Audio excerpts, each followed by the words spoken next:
търсите ли за апартамент с 2 спални, 2 бани с тоалетни, с перфектно разпределение и големи стаи? Заповядайте в сградата за Пентагон.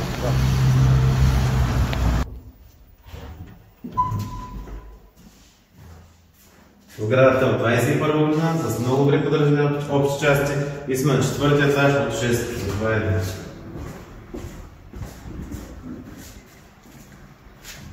Започваме с входното антре. Веднага до него имате просторна баня с тоалетна. Това е първата от двете. Тук насреща е първата спалня, която е по-малката от двете. Тази е 12 квадратни метра.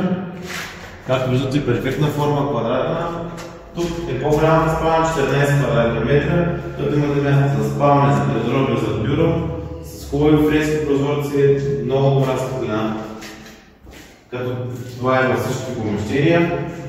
Тук между двете спални имате допълнително много помещения за пералня, сушилня и бойлер.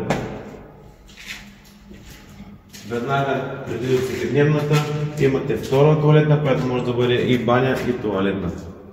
Пак с нормален размер.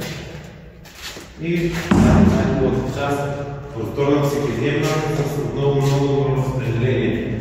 Тук показвате кухненския бокс с светла част, на дръгазаря, голяма маса с столове за хранене. Тук е предвидено да бъде телевизора с всички останали техники и разбира се дървови диван в този край. Отново сме с фрески прозорци, хубава дневна светлина и тераса, в която дори в далечината се вижда езерото Вая.